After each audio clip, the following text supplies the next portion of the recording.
One of the most interesting aspects of A Song of Ice and Fire is the way in which author George R. R. Martin attempts to ground his high fantasy series in a certain kind of reality.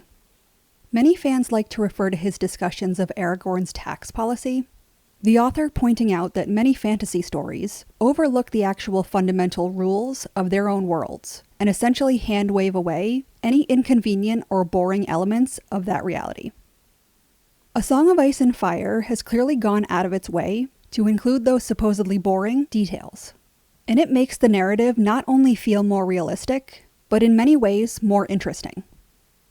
And one of the most vital facets of that pragmatic perspective on the world of Planetos that will undoubtedly become even more important now that winter truly is coming is the food situation in Westeros. As fans have already pointed out, Game of Thrones made many missteps in the last few seasons of the series. But despite the fact that this is an incredibly unglamorous aspect of the story, food scarcity is actually one of the most important elements that they incorporated into the early years and then abandoned when it became a genuine game changer. The show portrayed Daenerys and her massive army marching north to fight against the army of the dead. But it seems extremely unlikely that this would even be possible in A Song of Ice and Fire. Because, in order for this to even happen within the TV series, the writers essentially had to ignore the rules of their own world, which is something that Martin has already made clear that he doesn't want to do. It's difficult to say what kind of army Daenerys will be arriving with in Westeros, but if it's even half the size of her army that arrives in Westeros in Game of Thrones, then it almost certainly wouldn't even be physically possible for her to get her army to Winterfell. She and her forces rely on essentially pillaging what they need when they need it. And the North is so large and desolate that there literally would not be enough resources to sustain an army of 100,000 people on a march from White Harbor to Winterfell.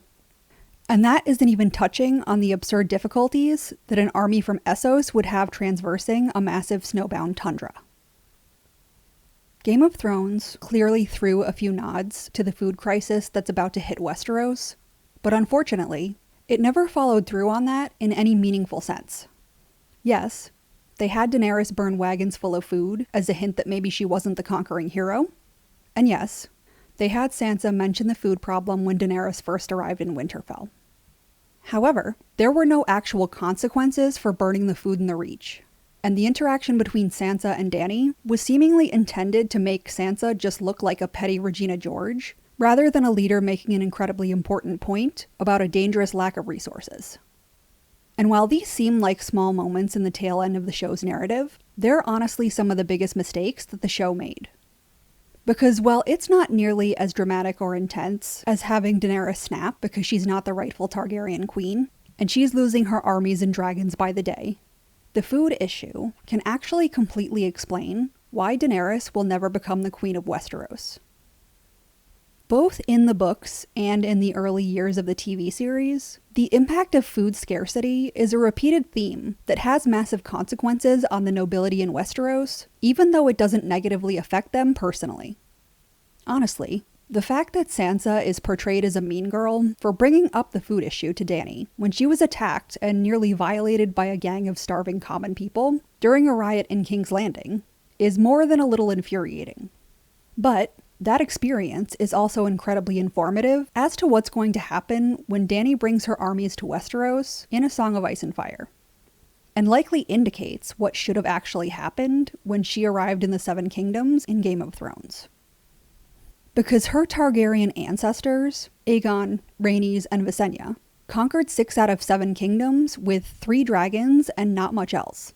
So Daenerys literally already knows that she can win the Iron Throne with 3 dragons. And by the time she's set to invade Westeros, she believes that her dragons are nearly indestructible and infallible. So there's really no reason for her to bring her entire army to Westeros, and yet she does anyway. It's hard to say how big her army is at this point in the TV series, but they make mention a few times that there are 100,000 Dothraki screamers, and that's just the Dothraki. So it's incredibly likely that Dany is invading Westeros in winter with an army of over 100,000 people. And this isn't like a Westerosi army that's made up of random citizens. This is an army of men who only know how to fight. They can't farm, they can't build, They currently have no skills or ways to contribute to society besides making war. It's pretty much an accepted and known fact that when winter comes in Westeros, people are going to die no matter what. It's to the point that it's even a part of the culture of the North for people to go out into the wilderness in winter so as to not take up resources. And after the entire continent has been ravaged by war, there's already an impending food crisis that's going to lead to many more Westerosi starving and dying in the winter. This creates an incredibly important source of tension between Dany and Westeros, because her game plan is always to take what's hers with fire and blood. When she invades cities and conquers lands, she doesn't come with her own resources and supplies. She relies on whatever she can take from the places that she conquers, and even in Slaver's Bay, her presence and the presence of her forces have a crippling effect on their infrastructure at large. The books have also gone out of their way to lay this groundwork much more clearly than in the show, which never really addressed the fundamental issues with Dany's rule in Slaver's Bay. Daenerys ostensibly stays in Meereen so she can have some practice ruling, which is an issue in its own right.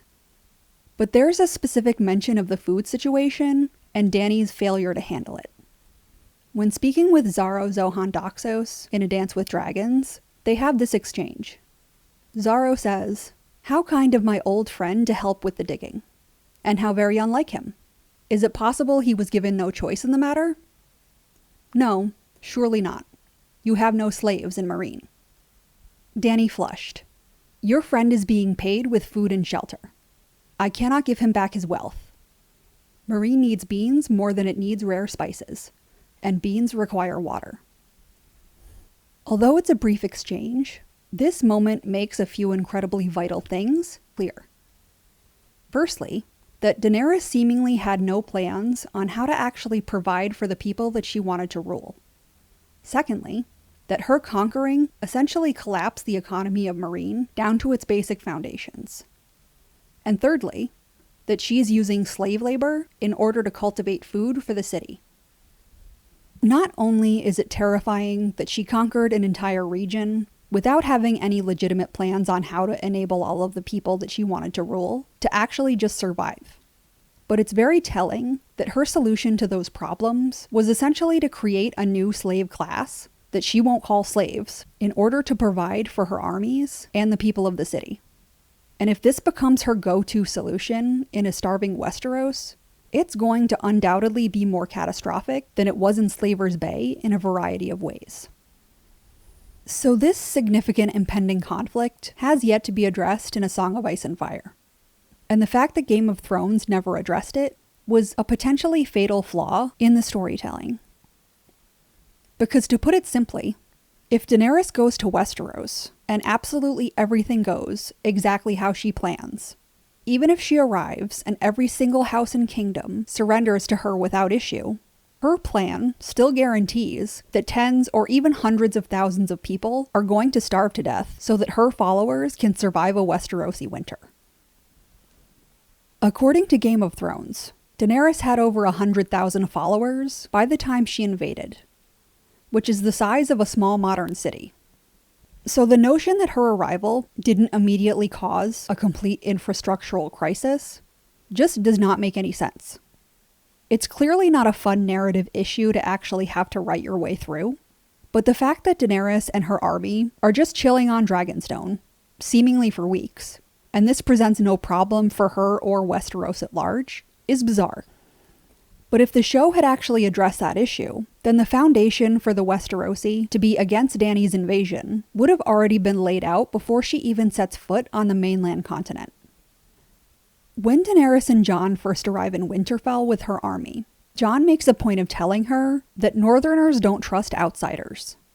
But basic common sense would indicate that they shouldn't be afraid of Dany because she's an outsider, but because she's bringing a seemingly endless line of soldiers with her without any food, when winter has already begun and it's too late for them to cultivate any significant food stores to survive throughout the season. And especially in the north, this is something that every single person, from high lords to common people, would be extremely acutely aware of. Dany's comment to Sansa about dragons eating whatever they want was meant to be a witty retort. But realistically, that should have made every person in that room's blood run cold. Because if Daenerys and her army are going to take what they want with fire and blood, then that means that everyone listening is either going to watch their people starve and die, or starve and die themselves, in service of keeping the massive caravan of followers that Daenerys brought with her to Westeros alive. And, considering the fact that the incredibly short final season of Game of Thrones made a particular point of including scenes of Daenerys needlessly burning food, as well as the whole exchange with Sansa in Winterfell, it seems safe to assume that this will actually be a much more prominent storyline within A Song of Ice and Fire. And even putting those clues aside, it just makes sense. The importance of food and the ways in which High Lords can use and manipulate it in order to gain political advantage is an extremely consistent theme in the novel series. And it seems obvious that this will only become more vital as the food becomes more scarce and the population of Westeros increases. And there are obviously many more factors at play in A Song of Ice and Fire, but the principal issue remains the same. And it'll be fascinating to see how it plays out. It comes as no surprise that Game of Thrones overlooked this element of the story, as acknowledging the basic needs of the actual people who were driving the narrative would have hindered a great deal of the action that they wanted to put into the final season of the show. But it's a shame, because while Dany's army getting clobbered at Winterfell might be visually interesting, exploring the ways in which food affects the rise or fall of rulers, like Dany, Cersei, and Sansa, is much more politically relevant and narratively interesting than the bizarre grudge matches that emerge toward the very end of the story. It's also incredibly unfortunate because Game of Thrones already set the stage for something like this to happen, and simply never followed through on it. Joffrey's reign was nearly ended even earlier because of his failure to account for the basic needs of the citizens of King's Landing. And that crisis will pale in comparison to what's coming. Sure, it's not as dramatic as everyone loving Jon Snow more than Daenerys, or Cersei executing Missandei in front of Dany's eyes. But it's actually realistic and makes sense. And perhaps that's part of the problem. It does seem like the TV series relied on making Dany's destruction of King's Landing into the final big twist of the story. When, if they had actually acknowledged the importance of food supplies, it would have just been a logical progression of the narrative itself. After all, it would certainly explain why the people of Westeros would universally reject her as their ruler. And the show has never been shy about demonstrating that Dany will set the people who don't want to follow her on fire. The Game of Thrones writers likely didn't want to address this particular plot point for a few reasons. Clearly, it would have been inconvenient to the story that they wanted to tell as quickly as possible. And if they were relying on Dany's dark turn to be a shocking twist, then incorporating this into the narrative would have made Dany's failed invasion neither shocking nor a twist. However, perhaps the reaction to the ending might have been better, and maybe the series as a whole would have been seen more positively if they had just recognized this boring but essential aspect of the world that George R.R. Martin has created. But what do you think? Is the food crisis in Westeros going to be a game changer in A Song of Ice and Fire? And should it have been a game changer in Game of Thrones? Leave your thoughts and opinions below, and if you're interested in more content like this, like and subscribe.